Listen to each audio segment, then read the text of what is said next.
Hello বন্ধুরা, তোমরা রাস্তার এরকম দৃশ্য আর সাথে বাইক নিয়ে নিশ্চয়ই ভাবছো আমি এখন কোথায় আছি আর কোন জায়গায় আছি। সবকিছু বলবো, তার আগে জেনে নাও এই জায়গাটির নাম কি। তো বন্ধুরা, এই জায়গাটির নাম হলো পুরুলিয়ার সাহেবডি। এই জায়গাতে আসতে হলে তোমাদেরকে প্রথমে পুরুলিয়া, তারপরে পুরুলিয়ার অন্তর্গত বাঘমুন্ডিতে আসতে হবে। এই সেপ্টেম্বর মাসে পুরুলিয়াতে ভারী বৃষ্টিপাত হয়ে থাকে, আর তোমরা লক্ষ্য করেছো যে আমি রেইনকোট পরে বাইক চালাচ্ছি। এই বৃষ্টির সময় পুরুলিয়ার চারিদিকের প্রকৃতির দৃশ্যগুলো আরো সুন্দর হয়ে ওঠে। ওই যে সামনে একটি পাহাড় দেখা যাচ্ছে, ওই পাহাড়টির নাম হলো অযোধ্যা পাহাড়। পুরুলিয়ার সব থেকে বিখ্যাত এই পাহাড়, যার নাম হলো অযোধ্যা পাহাড়। অনেক দূর দূরান্ত থেকে মানুষ এই পাহাড় আর পাহাড়ের আশেপাশের দৃশ্য দেখার জন্য পুরুলিয়াতে ভিড় করে। আর তোমাদেরকে আগে বলে রাখি, এইটা হলো আমার পুরুলিয়ার লাস্ট রাইড।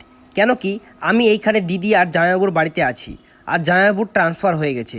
সো এটাই আমাদের পুরুলিয়ার লাস্ট রাইড। তাই আমি পুরো পুরুলিয়ার ভিউটা তোমাদেরকে দেখাবো। জানি